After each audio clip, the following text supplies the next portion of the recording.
Olá, boa tarde. O Brasil rompe a triste marca de 15 mil mortos pela Covid-19. E o Amazonas tem 12 das 20 cidades brasileiras com o maior número de vítimas em proporção ao número de moradores.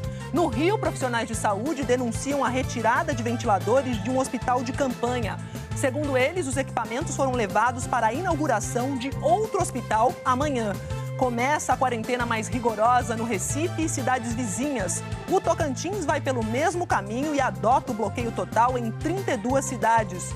No Maranhão, a doença se espalha pelo interior e aumenta a preocupação com municípios sem estrutura para atender casos graves. E ainda, cai o nível de isolamento social em São Paulo, epicentro da doença no Brasil. O governo federal continua sem ministro da Saúde. E como a pandemia mudou a rotina nas cidades que já estão sendo reabertas no mundo. O Jornal Hoje está começando.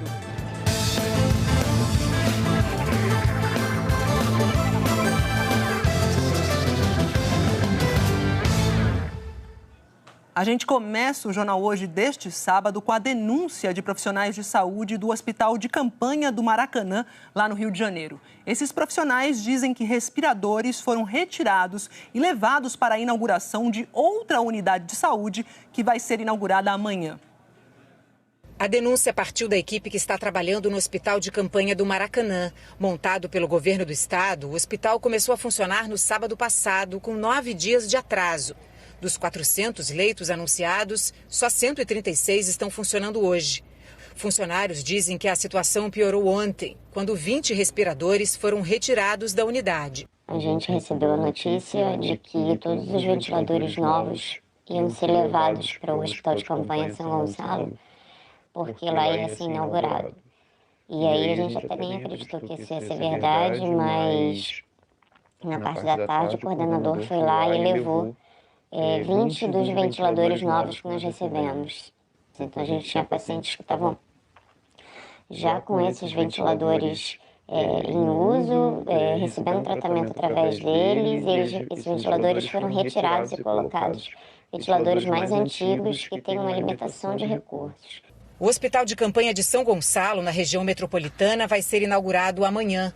A gente já sabe que a Covid-19 é uma doença que tem uma mortalidade alta, mas assistir os pacientes morrendo porque a gente não conseguiu dar o devido atendimento é bastante doído isso, né? Bastante complicado. A situação dos profissionais também está longe da ideal. Na última quinta-feira foram divulgadas imagens dos enfermeiros descansando no chão. É a situação, a enfermagem rala dessa para viver isso aqui, ó. Ó, não tem cama, não tem colchão, no chão. Ontem, o Conselho Regional de Enfermagem fez uma fiscalização na unidade. Disse que a situação foi resolvida. Agora os enfermeiros têm um lugar apropriado para descansar. Mas tem apenas 5 copos de água para beber por plantão de 12 horas. O Conselho também verificou que 70% da equipe de enfermagem do Hospital de Campanha do Maracanã não tem experiência em terapia intensiva e que todos estão recebendo salários abaixo do piso regional. Além disso, não há um espaço adequado para fazer a primeira limpeza do material hospitalar antes dele ser enviado para a coleta de lixo. Identificamos algumas irregularidades, principalmente a ausência de expurgo nas 2 tendas assistenciais, e já estamos na construção do relatório para que possamos enviar um ofício à Vigilância Sanitária, Defensoria Pública do Estado, Ministério Público Estadual e Ministério Público do Trabalho. A Secretaria Estadual da Saúde do Rio disse que vai apurar a denúncia de retirada dos respiradores e, se comprovada, vai notificar a organização social que administra o hospital. A Secretaria também informou que tem uma equipe na unidade para corrigir os outros problemas que a gente mostrou na reportagem. A organização social IABAS, que administra o Hospital de Campanha do Maracanã, disse que tem 53 respiradores, que não falta para nenhum paciente e remaneja constantemente equipamentos e profissionais entre as unidades que toma conta. Vamos aos números, que escondem aqui histórias de perdas de vidas humanas e também de famílias atordoadas. O Brasil passou das 15 mil mortes provocadas pela Covid-19, isso de acordo com os últimos dados das Secretarias Estaduais de Saúde, somados pelo G1. São 15 mil, olha aqui, o número exato vai aparecer no nosso telão agora. Temos Na verdade, esse número não está atualizado, porque são 15.046 mortes. E os casos confirmados passam de 222 mil. Agora sim a gente vai ver no telão os últimos números do Ministério da Saúde, que esses são os números que foram divulgados ontem. Pelos dados oficiais, vamos voltar aquele telão para mim, gente, por favor? Agora sim que são os dados oficiais, agora sim. Pelos dados oficiais do Ministério da Saúde, 14.817 são os casos, os números de mortes. As novas mortes, 824. E os casos confirmados deram um salto, 218.223. Só ontem foram 15.305 novos casos. É o terceiro dia seguido de recorde. Entre os infectados, quase 85 mil se recuperaram, isso aí corresponde a 38,9%. 118.436 estão em acompanhamento, são 54,3%. E o número de mortes, que é o número de mortes registrados o número registrado pelo Ministério da Saúde, corresponde a 6,8%. Sempre lembramos que tem as mortes que ainda estão em investigação, são 2.300. O número diário de mortes chegou a um patamar bem preocupante, olha só. Começo do mês, a gente tinha lá no 1º de maio, pouco mais de 400 mortes, 428 mortes. Aí nos dias 3 e 4 teve uma redução, as mortes ficaram abaixo de 300. A partir daí, passou a crescer e desde terça-feira está acima de 700 novas vítimas por dia, com 824 mortes registradas ontem. Isso aí, com esse número, a gente chegou ao total de vítimas desde o começo da pandemia de 14.817 mortes pelos dados oficiais. Vamos para Manaus, porque em Manaus o número de sepultamentos nas 2 primeiras semanas de maio foi quase 3 vezes maior do que o registrado antes da pandemia. 12 das 20 cidades com maior número de mortos em proporção ao número de moradores estão no Amazonas. O epicentro da pandemia no Amazonas é Manaus, mas o interior já soma 47% dos casos de Covid-19 do estado. E nas localidades mais afastadas, os casos mais graves não são atendidos. Se esse paciente ele necessita de hospitalização, ele vai para um dos nossos hospitais do interior. Durante a hospitalização, se ele tiver algum agravamento, ele é transferido para a capital, em alguns casos. Um levantamento feito pelo G1 com dados das secretarias de saúde mostra que o Amazonas tem 12 cidades entre os 20 municípios do Brasil com maior mortalidade pela Covid-19. Tabatinga está em primeiro, com 68 mortes para cada 100 mil habitantes. Manacapuru vem logo em seguida. Por lá, o atendimento nos postos de saúde por causa de síndromes respiratórias mais que dobrou. E nas ruas, a população não tem respeitado as recomendações de distanciamento social. E muita gente ainda sem máscara. O Amazonas também tem 13 cidades entre as 20 com maior incidência de casos confirmados de Covid-19. Pelo 4º dia seguido, o Amazonas confirmou mais de 1.000 casos novos da doença em 24 horas. E assim o estado passou dos 18 mil casos, com mais de 1.300 mortes. Só em Manaus, nas 2 primeiras semanas de maio, foram realizados 1.153 sepultamentos e cremações nos cemitérios públicos, média de 82 por dia. Isso é quase 3 vezes mais do que o registrado antes da pandemia. Isso é significativo, mas nós não podemos afirmar que nós já estejamos numa curva de descida. Se nós nos aglomerarmos, com certeza nós voltaremos a ter casos e podemos ter um pico maior ainda do que nós já tivemos. A gente acabou de ver aí a situação no Amazonas, agora a gente vai para o Ceará, que é o 2º estado com mais casos confirmados de Covid-19 aqui no país. E ele teve um triste recorde, 153 pessoas morreram por causa da doença, isso em 24 horas. Nos hospitais públicos, a ocupação dos leitos de UTI está em 95%. Luiz Furtado impressionava quem passava pela Avenida Beira-Mar de Fortaleza, antes das medidas de distanciamento social. Aos 67 anos, era atleta de triatlon, saudável, sem comorbidades, fonte de inspiração. Começou a sentir sintomas leves de Covid-19 semana passada. Estava em casa, estava sendo acompanhado por uma médica amiga dele, mas foi tudo muito rápido. dormiu num dia, não acordou no outro. Então o que eu tenho para dizer é que se cuidem, pessoal. Não é brincadeira, é muito sério, porque hoje só nos resta a dor da saudade. Seu Luiz é uma das 1.584 pessoas que morreram por causa da Covid-19 no Ceará. Foram 153 vítimas em 24 horas, o recorde até agora no estado, que já confirmou mais de 23.500 casos da doença. Só Fortaleza concentra mais de 15 mil casos da doença e 1.143 mortes.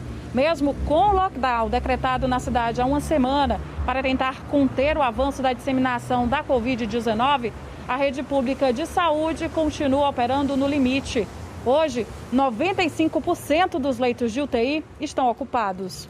Nas unidades de pronto atendimento da cidade, as principais portas de entrada, o cenário é de tristeza. A gente passou mais ou menos 18 dias aqui acompanhando meu pai, né? E ontem veio a ligação logo pela tarde, informando o óbito. A ampliação do número de leitos de UTI depende da entrega, principalmente, de equipamentos de ventilação mecânica. Na quinta-feira, 20 respiradores chegaram no Ceará. E a previsão é que outros 200 sejam trazidos da China para Fortaleza este fim de semana. E essa tem sido a luta diária, né? A luta diária da ampliação do serviço. Nós estamos ainda numa curva crescente de casos no Ceará e, portanto, há um aumento da demanda do tratamento, principalmente dos pacientes mais graves, que exige um leito de UTI. Número de casos aumentando, leitos faltando. Enquanto isso, em Brasília, o Ministério da Saúde está sob o comando interino de Eduardo Pazuello, desde que o oncologista Nelson Teich deixou o cargo ontem. E a repórter Cláudia Bontempo tem os detalhes para a gente. Cláudia, boa tarde para você. Boa tarde, Maju. Boa tarde a todos. É isso mesmo. O Ministério da Saúde, por enquanto, está sob o comando do general Eduardo Pazuello, que foi indicado pelo próprio presidente Jair Bolsonaro para ser secretário executivo do Ministério. E ontem, na despedida, o ex-ministro Nelson Teich, ele fez um pronunciamento muito rápido, disse que deixou pronto um plano para auxiliar estados e municípios nas medidas de isolamento e também um cronograma para ampliar a testagem em todo o país. Ele agradeceu aos profissionais de saúde que estão atuando na linha de frente no atendimento aos pacientes da Covid-19, mas não falou mais sobre o motivo da demissão. E ontem à noite, o Ministério da Saúde confirmou e informou que está trabalhando em medidas para ampliar o uso da cloroquina já para pacientes com sintomas leves da Covid-19. Isso, apesar de estudos internacionais já terem concluído que não há evidências de que o uso da cloroquina diminua o risco de intubação e também o risco de morte desses pacientes. E também, apesar dos alertas sobre os efeitos colaterais da cloroquina. E hoje de manhã, o presidente Jair Bolsonaro passou amanhã no Palácio da Alvorada, recebeu o ministro Luiz Eduardo Ramos, da Secretaria de Governo. Depois, ele saiu rapidamente para falar com apoiadores e ainda não indicou o novo nome da pasta, o terceiro ministro em meio a essa pandemia, Maju. Terceiro ministro em meio a essa crise. Obrigada, Cláudia Bontempo, pelas informações. De Brasília, a gente vai para o Rio de Janeiro, porque a Prefeitura do Rio está fazendo bloqueios neste sábado para tentar aumentar o isolamento social na cidade. Quem traz as informações para a gente é o repórter Diego Aidar. Diego, boa tarde para você. Como é que está a situação por aí? Oi, Maju, boa tarde para você, boa tarde para todo mundo. Olha, aqui no Rio a taxa de isolamento vem variando. Na sexta-feira, dia 1º de maio, ela ficou em 83%. Depois, na sexta-feira, dia 8, caiu para 69%. Ontem foi um dia chuvoso, as pessoas já costumam ficar mais em casa e a taxa ficou em 84%. Esses dados são de uma empresa que a Prefeitura contratou e ela faz essa análise com base nas imagens das câmeras de monitoramento da cidade, como essa que fica aqui na Tijuca, na zona norte do Rio. Esse é o bairro com o quarto maior número de mortes na cidade, 49. Ao todo, na cidade do Rio, já são 1.631 mortes por Covid-19. Para aumentar o isolamento, a Prefeitura está fazendo esses bloqueios como esse, que é um lugar bem movimentado. O Guarda Municipal só deixa entrar quem é morador aqui desse quarteirão, Maju. Muito obrigada, Diego, pelas informações. Agora a gente vem aqui para São Paulo, porque Em São Paulo, caiu o índice de isolamento social e a repórter Lívia Laranjeira está circulando a cidade desde cedo. Tem os números para a gente e também tem a observação da cidade neste sábado de sol, né, por aqui. Oi, Lívia, boa tarde para você. Boa tarde, Maju. O isolamento social em São Paulo ontem, sexta-feira, ficou em 47% em todo o estado e 48% na capital, 1 ponto percentual a menos do que na quinta-feira. Ainda há um pequeno aumento em relação à semana passada, mas não é tão grande se a gente considerar que ao longo dessa semana a gente teve a implementação do rodízio ampliado de veículos. Desde cedo a gente está circulando por alguns pontos tradicionais do centro e a gente viu muitos comércios de portas fechadas. A gente passou pelo mercado municipal, com um movimento bem menor do que de costume, pela rua São Caetano, muito procurada pelas noivas para compra de vestido, para compra de acessórios para casamento, também vazia, assim como a José Paulino, famosa pelas lojas de roupas. Um estudo da Unicamp com o número de casos registrados mostra que, se o isolamento social não aumentar em São Paulo, um lockdown vai ser inevitável. A reportagem é da Bruna Vieira. Ficar em casa não é uma opção para Renata, porque ela é uma das que salvam vidas. A dor que a enfermeira carrega é a de não ter podido salvar o próprio pai. Seu Gilson tinha 67 anos e vivia a fase da aposentadoria. O que me deixa mais triste com relação a isso é que eu levei meu pai vivo. E eu não tenho a lembrança, eu não pude ficar com ele na UTI, eu não pude estar com ele no momento que ele mais precisou de mim, porque essa doença ela não deixa a gente ficar próximo das pessoas que a gente gosta. O sofrimento se espalha na mesma velocidade da doença e um estudo desenvolvido na Universidade Estadual de Campinas demonstra a urgência de frear a Covid-19.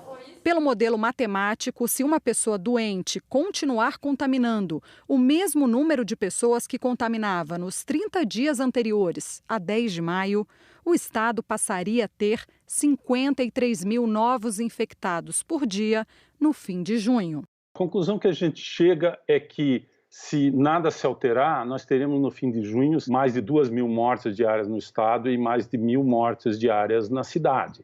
Para o pesquisador da Unicamp, se o isolamento social continuar do jeito que está em São Paulo, será inevitável tomar medidas como a de confinar obrigatoriamente as pessoas em casa, o chamado lockdown. A região metropolitana tem 21 milhões de habitantes, a densidade populacional é em torno de 8.000 pessoas por quilômetro quadrado, que é maior do que a maioria das cidades da Europa, só perde para Nova York.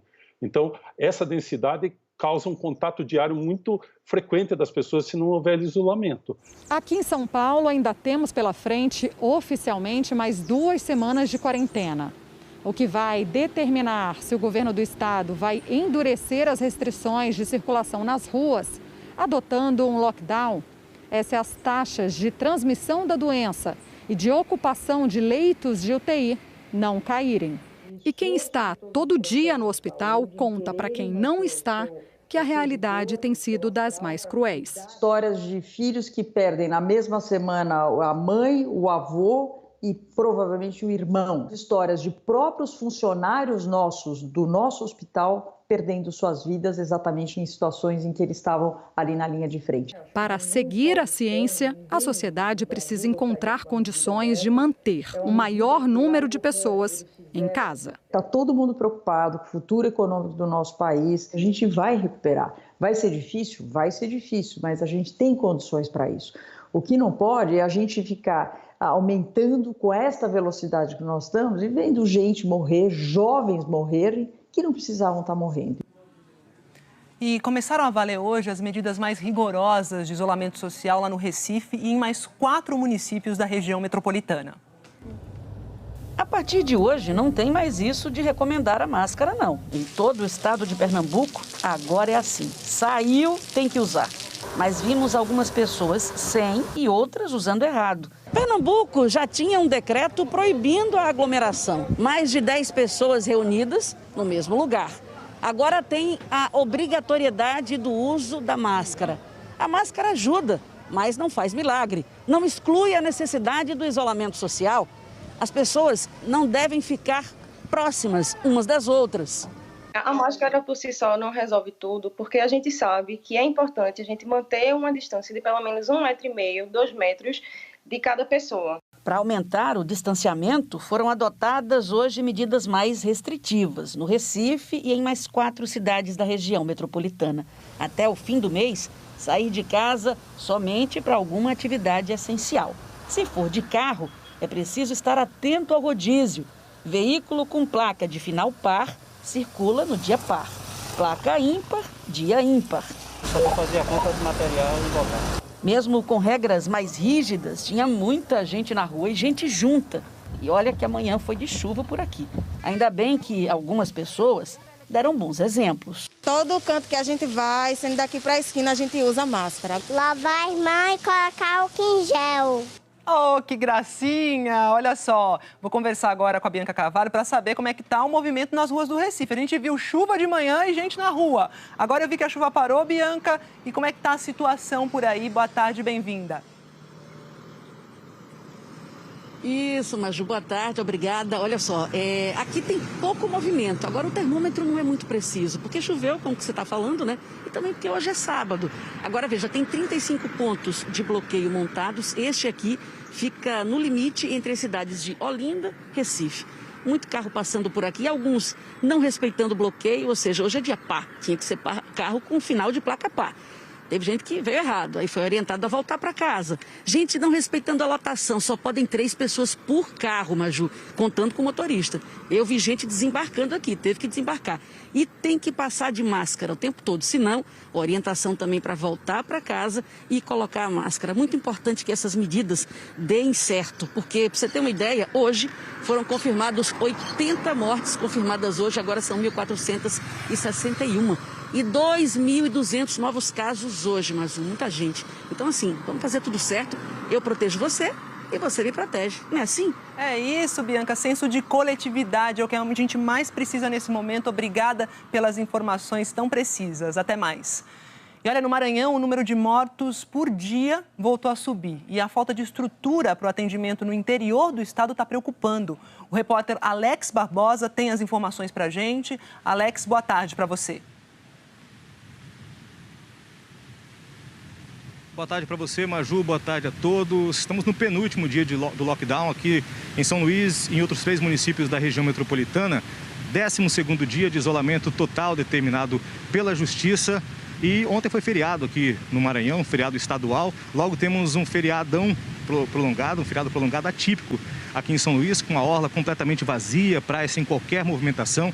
Agora mesmo com esse isolamento, os números continuam preocupando, continuam subindo. Como você disse, o Maranhão teve um novo recorde de mortes em 24 horas, 28 óbitos registrados nesse período em 12 municípios maranhenses, o que mostra que a doença tem se espalhado pelo interior do estado, que já está com 84% dos leitos de UTI ocupados, e a Covid-19 está em 185 municípios dos 217 municípios maranhenses. Algumas cidades não têm qualquer estrutura para atender pacientes em estado grave. A preocupação continua também aqui em São Luís, que está com 98% dos leitos de UTI ocupados, e as autoridades esperam que esses números comecem a cair a partir da semana que vem, após 13 dias de lockdown.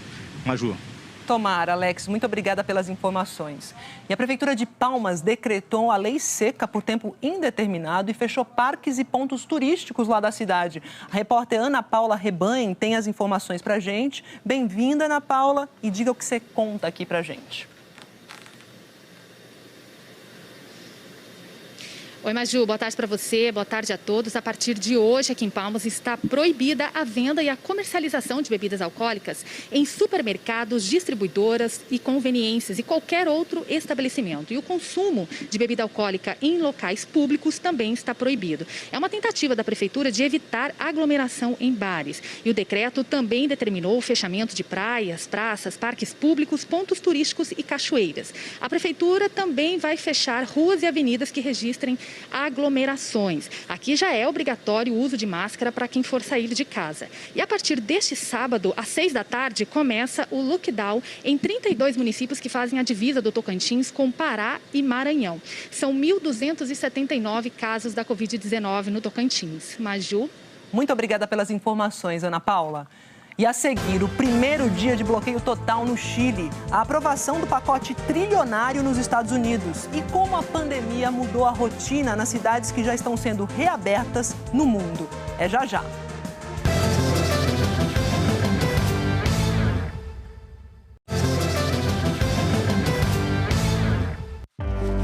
Para colocar a máscara, primeiro higienize as mãos com água e sabão ou álcool gel.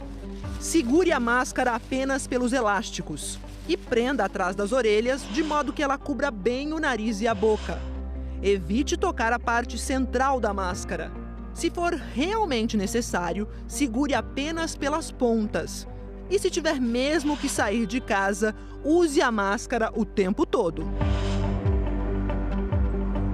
Anotou? Então vamos lá. O ministro Celso de Mello, do Supremo Tribunal Federal, determinou ontem à noite que o presidente Jair Bolsonaro seja comunicado de uma ação sobre impeachment. Um grupo de advogados recorreu ao STF a fim de determinar que o presidente da Câmara, Rodrigo Maia, avalie a denúncia por crime de responsabilidade contra o presidente da República. Eles elencam uma série de condutas de Bolsonaro que, segundo eles, configuram crime em meio à pandemia do coronavírus. A decisão permite que Bolsonaro, se quiser, possa contestar a ação. A gente fala agora sobre a suposta interferência política do presidente Bolsonaro em investigações da Polícia Federal. O presidente vem alegando que não quis, nem falou em interferir na Polícia Federal durante aquela reunião ministerial do dia 22 de abril. Bolsonaro alega que nesta mesma reunião se queixou da segurança da família dele no Rio de Janeiro e que relatou dificuldades para fazer trocas na segurança. Mas, recentemente, o presidente promoveu o responsável pela segurança e também o número 2 da diretoria para o lugar dele. Além disso, Bolsonaro também trocou a chefia do Gabinete de Segurança Institucional lá no Rio de Janeiro, como mostrou ontem o Jornal Nacional. O JN mostrou que o então coronel André Laranja Sá Correia era o diretor do Departamento de Segurança do presidente. Em 26 de março, ele foi promovido a general de brigada e transferido para o comando da 8ª Brigada de Infantaria Motorizada do Exército em Pelotas, no Rio Grande do Sul. Para o lugar de Sá Correia, foi nomeado Gustavo Soares, que já era o diretor adjunto, o número 2 do departamento, que é ligado ao GSI, Gabinete de Segurança Institucional. Por lei, as promoções de oficiais generais são feitas por mérito e são escolhas do presidente da República, ou seja, as promoções foram feitas por Jair Bolsonaro. E recentemente teve ainda uma terceira mudança na equipe que cuida da segurança presidencial. Em 28 de fevereiro, Bolsonaro também trocou a chefia do escritório do GSI no Rio. O coronel Luiz Fernando Cerqueira foi substituído pelo tenente-coronel Rodrigo Garcia Otto.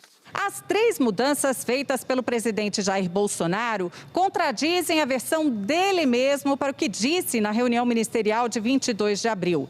O presidente alega que as queixas que fez, ameaçando até demitir ministros, se referiam à segurança dele, da família e de amigos no Rio e à tentativa frustrada de substituir pessoas no setor. Teria tentado fazer trocas na segurança e não conseguiu. E que, portanto, não se referia a trocas na Polícia Federal. Mas as promoções e trocas que fez na diretoria de segurança presidencial mostram que ele não teve dificuldades de mexer na estrutura e para promover funcionários e não demiti-los. A fala de Bolsonaro está no centro da investigação do Supremo Tribunal Federal contra o presidente da República, desde que o ex-ministro Sérgio Moro indicou o vídeo da reunião como prova da suposta tentativa de interferência política de Bolsonaro em investigações da PF. A reunião foi gravada e o vídeo passa por perícia da Polícia Federal. Investigadores que assistiram ao vídeo da reunião ministerial afirmam que, pelo contexto, ficou claro que o presidente falava em mudanças na Polícia Federal do Rio de Janeiro, demonstrando preocupação com familiares e amigos. E reforçam esse entendimento ao lembrar que Bolsonaro demitiu o diretor-geral da Polícia Federal e que o escolhido por ele mudou imediatamente o superintendente da PF no Rio, que vinha sendo criticado pelo presidente desde o ano passado. O ministro-chefe do Gabinete de Segurança Institucional, Augusto Heleno, enviou nota ao jornalismo da Globo com críticas à reportagem exibida ontem no Jornal Nacional sobre as trocas feitas pelo presidente Jair Bolsonaro em sua segurança a cargo do GSI. A nota afirma que a matéria é mal elaborada e que é uma tentativa de fazer uma reportagem maldosa contra o presidente da República, usando como exemplo a promoção do general Sá Correia, recém-nomeado comandante da 8ª Brigada de Infantaria Motorizada de Pelotas, no Rio Grande do Sul. A nota prossegue dizendo que o então coronel Sá Correia foi selecionado pelo alto comando do Exército por seus méritos para integrar a lista de escolha que seria levada ao presidente da República e que o presidente não participa das reuniões de promoção de oficiais generais que acontecem no alto comando das 3 forças. A nota afirma, porém, que compete ao presidente, por lei, examinar as listas de escolha levadas a ele pelo ministro da Defesa e escolher desses nomes os promovidos. E que cabe ao presidente, o comandante supremo das Forças Armadas, assinar os decretos de promoção.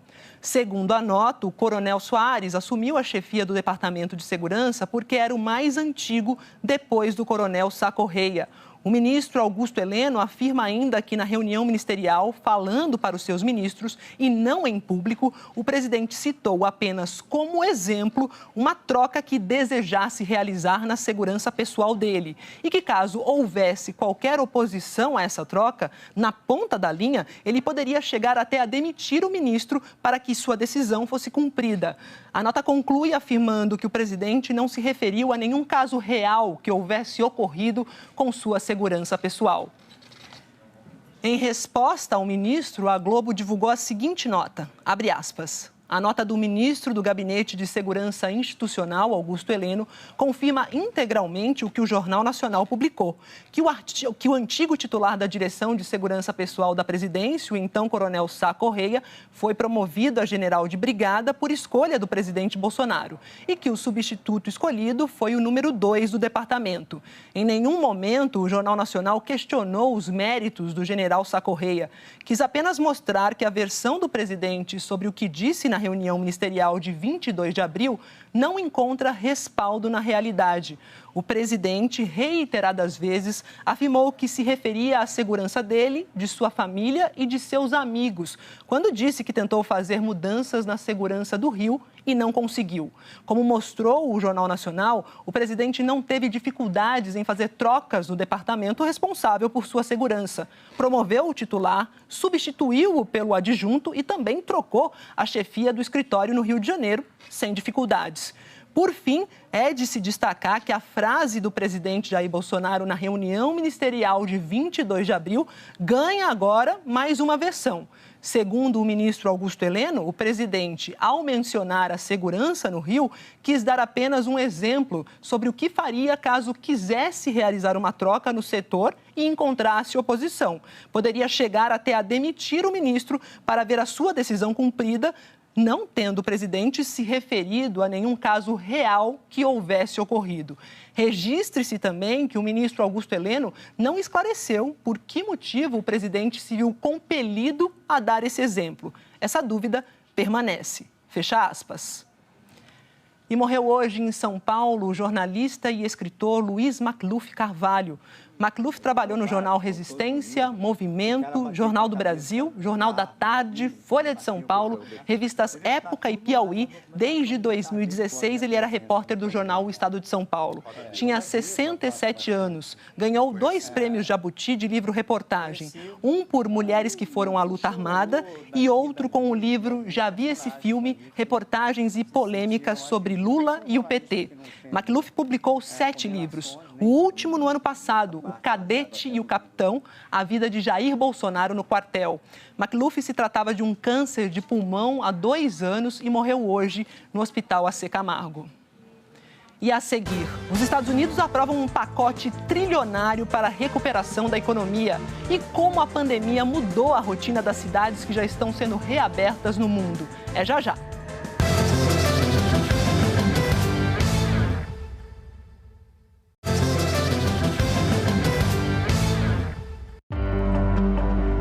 Leve sempre 2 saquinhos plásticos, um para as máscaras limpas e outro para as máscaras usadas. Se for fazer uma refeição, lave as mãos, tire a máscara segurando apenas pelos elásticos e guarde no saco plástico até a próxima lavagem. Não deixe a máscara sobre a mesa ou dentro do bolso. Lave as mãos novamente antes de comer. Depois da refeição, lave as mãos mais uma vez e coloque uma máscara limpa. E se tiver mesmo que sair de casa, use a máscara o tempo todo. A Câmara dos Estados Unidos aprovou o pacote de mais de 3 trilhões de dólares para ajudar na recuperação econômica do país. Numa conversão rápida, é o equivalente a quase 18 trilhões de reais. O Ismar Madeira está lá em Nova York e vai falar com a gente sobre esse assunto, né, Ismar? Porque, ano eleitoral, a votação desse pacote aí virou ainda mais uma disputa política, passou na Câmara, mas falta Senado, né? Boa tarde para você. Boa tarde, Maju, para você e para todos. Isso mesmo, a proposta foi aprovada na Câmara, que tem maioria democrata. Mas ela ainda vai para o Senado, onde a maioria é do partido do presidente Donald Trump, o republicano, que quer vetar o pacote, é contra. São 3 trilhões de dólares, boa parte desse valor para estados e municípios. Além de uma nova rodada de ajuda aos cidadãos. Esse novo pacote evidencia a queda de braço entre governo e oposição em pleno ano eleitoral. Governadores democratas afirmam que estados e municípios precisam de $1 trilhão de ajuda federal por causa da queda na arrecadação, ou terão que cortar gastos em educação, segurança e saúde. E hoje, o presidente Donald Trump disse que os Estados Unidos podem voltar a pagar parte da contribuição do país para a Organização Mundial da Saúde, que ele suspendeu no mês passado. Mas não deu detalhes, Maju. Pode voltar a pagar a contribuição para a OMS. Obrigada aí pelas informações, Ismar Madeira. E a Itália anunciou hoje a reabertura das fronteiras com a União Europeia a partir do dia 3 de junho. O decreto vai permitir também que os italianos voltem a viajar dentro do país. A Europa começa a criar bolhas, permitindo a circulação das pessoas. Uma casa na Bélgica pode ser um exemplo de bolha. O governo agora permite que quem divide o mesmo teto receba até 4 pessoas. E elas não poderiam visitar outras. O encontro com um 5º amigo ou parente estaria proibido. Outra bolha possível é a interestadual. Um decreto publicado hoje na Itália vai devolver aos italianos a possibilidade de visitar amigos que morem em outras regiões a partir de junho. Esse tipo de movimento ficou proibido por meses, principalmente por causa do medo de que as viagens levassem o vírus da Lombardia, a província mais atingida, para o restante do país. Quem já inaugurou a bolha internacional foram os bálticos. Lituânia, Letônia e Estônia se tornaram os primeiros países da Europa a restabelecer a livre circulação, mas apenas entre si. As 3 populações somam 5 milhões de pessoas. Bolha muito maior foi que a Alemanha criou com a Áustria e Suíça. As viagens entre os 3 países estão permitidas, mas com controles aleatórios na fronteira. A circulação sem checagem nenhuma só voltaria a partir do dia 15 de junho. Cada governo que queira aumentar a bolha precisaria da autorização dos outros. Foi o que a Áustria fez ao liberar viagens daqui a um mês com a República Tcheca, Eslováquia e Hungria. A vizinha Itália, o 2º país mais atingido da Europa, ainda ficaria de fora. Mas o governo italiano anunciou hoje que vai liberar a entrada de turistas da União Europeia a partir do dia 3 e sem a necessidade de isolamento por 2 semanas. O governo italiano deixou claro que pode usar o que os alemães chamaram de freio de emergência. As restrições seriam restabelecidas para onde houvesse um aumento perigoso de novas infecções. A taxa de contágio é mais importante do que uma política sanitária parecida.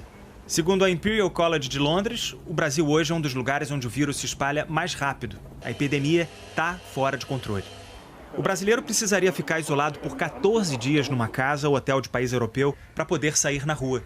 Ainda demora para a Europa abrir os braços para o Brasil.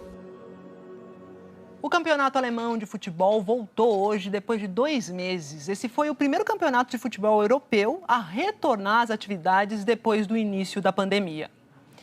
E a Espanha registrou hoje o menor número de mortes diárias por causa da Covid-19 nos últimos 2 meses. Foram 102 vítimas. E o primeiro-ministro, Pedro Sánchez, anunciou que vai pedir ao parlamento uma nova extensão do estado de emergência, que estava previsto para acabar em 24 de maio.